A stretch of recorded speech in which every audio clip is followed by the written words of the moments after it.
I've got to share this story with you. I want to tell you the real story, the untold story about this current event in the national news that happened not far from where my wife and I live near Nashville.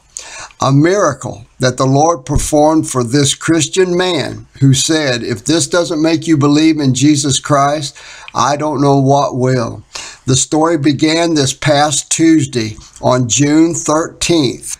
When 33 Georgia prison inmates were being transported on a prison bus from one prison to another, two of the prisoners managed to overpower the two prison guards, and they used the guards' guns to kill them.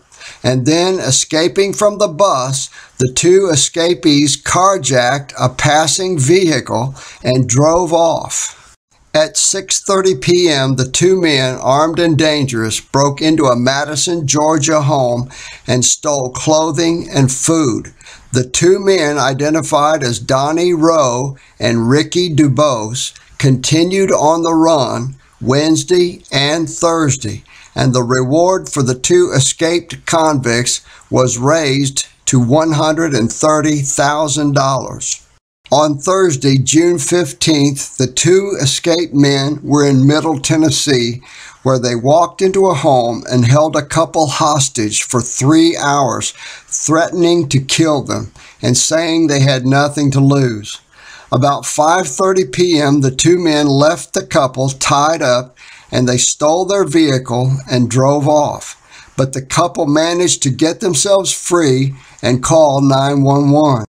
At about 6 p.m., the two escaped prisoners were spotted on I-24, and the police pursued the men in a high-speed chase, with one of the escapees driving and the other firing shots at the police from the vehicle.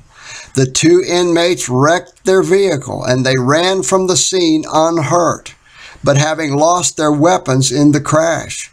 And they were in the little community of Christiana, where neighbors were now calling neighbors to warn one another about what was being reported. And from his home, Patrick Hale saw the two men come onto his property, and he called 911. Patrick was at the house with only his little girl, and he grabbed her and got into his car and began to pull out of the driveway. Patrick Hale said he prayed like he has never prayed before. And Patrick said that for some reason, the two men just surrendered and laid down on his concrete driveway. He said, I never drew a weapon, as it has been released in the news. They just laid down on my driveway, and that's where they were when the police came and arrested them. If that doesn't make you believe in Jesus Christ, I don't know what will.